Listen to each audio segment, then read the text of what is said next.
Okay, so we're going to go over like how to solve problems using the 30, 60, 90 or your 45, 45, 90 triangle.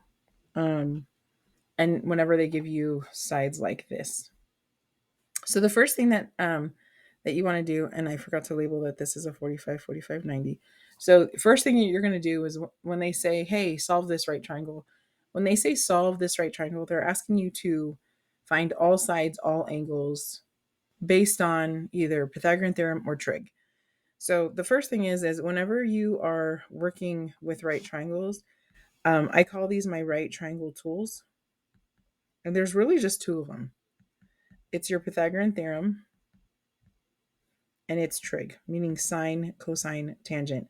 But it's also your two, actually, I'll just write it like this, your special right triangles. Okay. And I'm referring to 30, 60, 90, 45, 45, 90. Okay. So if you do not have this memorized, if it's not in your working like memory, like write it down, put it in front of you, and every single time you do a problem like this, reference this until it becomes part of your brain. Okay. So the first thing that I do when I see a problem like this is I decide which triangle I'm going to use. And obviously here I cannot use Pythagorean theorem because they didn't give me two sides, so I can find the third side.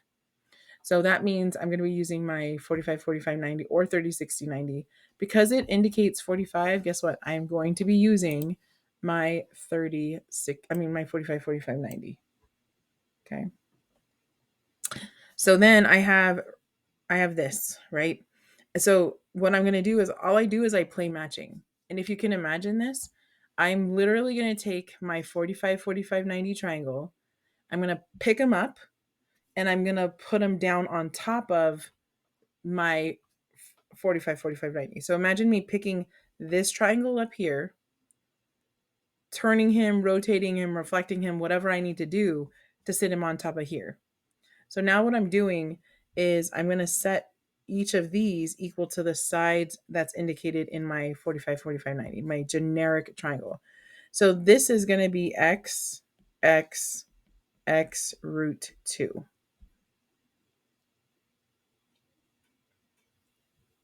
Right? So then I can solve it because I have an equation to solve. This right here is an equation to solve. So I'm going to solve that. So it says root 3 equals to x root 2. If I'm looking for x, I'm going to divide both sides by root 2. Divide by root 2. So I think I get x is equal to root 3 over root 2. Now, this, for me, for my class, completely acceptable. So there's x. So he's root 3 over root 2. He's root 3 over root 2. because my class is not the last math class that you'll ever take, I have to assume that is some teachers do not accept this answer, root 3 over root 2, because a square root is in the denominator. Okay. So the last step that you'll have to take is you'll just take your root 3 over root 2 and you'll do what's called rationalizing it. And when you're rationalizing it, you're trying to get rid of the square root on the bottom.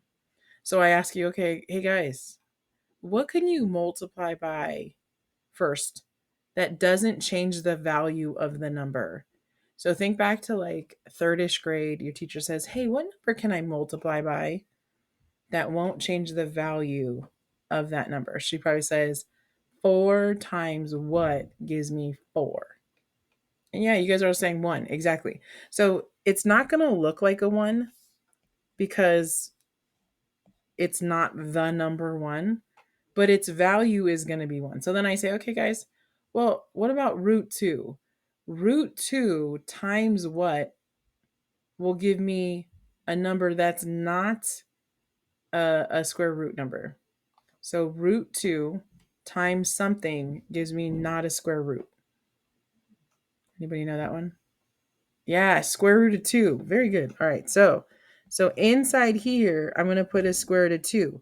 So if I want this to be, going back to the value of 1, if I want this to be a 1, if the square root of 2 is on the bottom, who has to be on the top?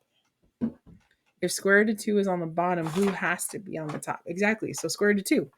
So let's just check to make sure that we've followed all our rules. Number one, would your third grade teacher be happy with you that this is the value of 1? And everyone should say, yeah, Miss Johnson, because anything divided by itself except 0 will always equal to 1. Does that make sense?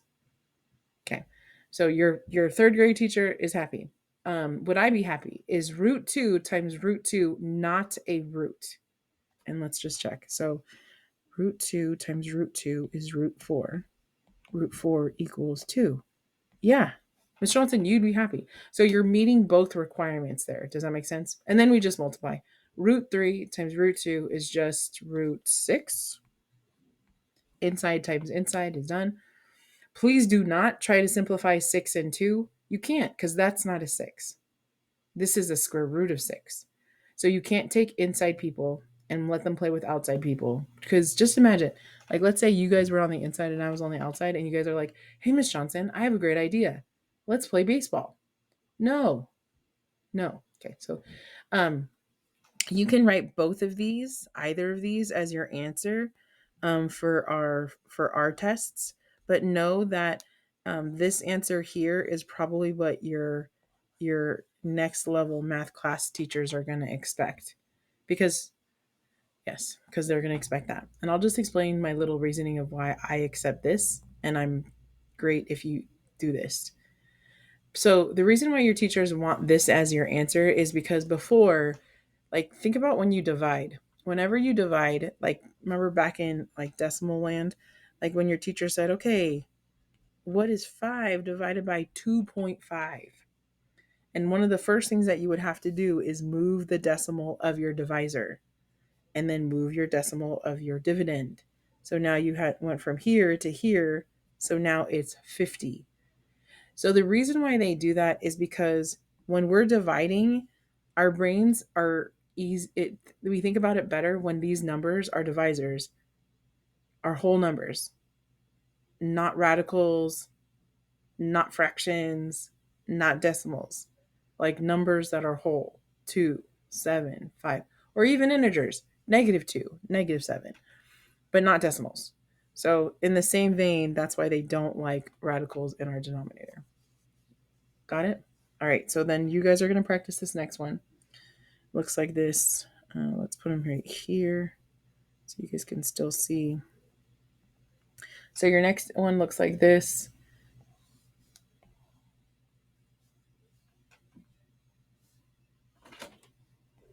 Oh, that's an ugly 45, 45, 90 triangle. Can you pretend that's a good 45, 45, 90 triangle? In fact, I'm just going to be honest with you. Because I labeled it as such, it is. So I know that's horrible.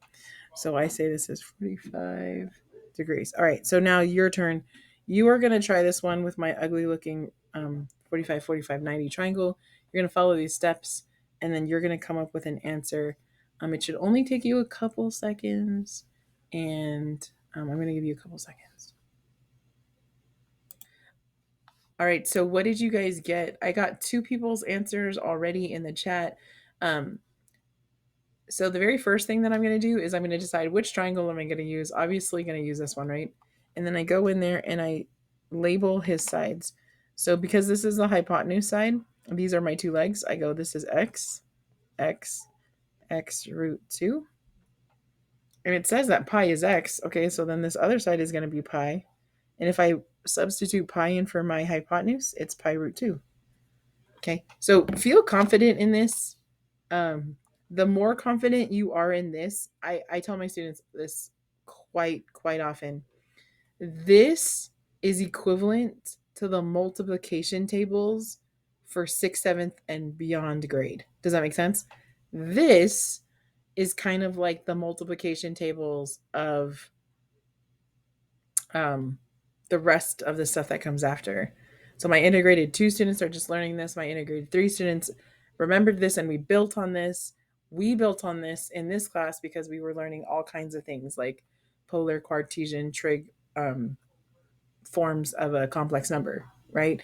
So there's all kinds of things that are built on this, identities, solving equations, all kinds of stuff. So if you don't understand this, you will have a lot of problems with the math that comes after this. All right. Thank you for listening.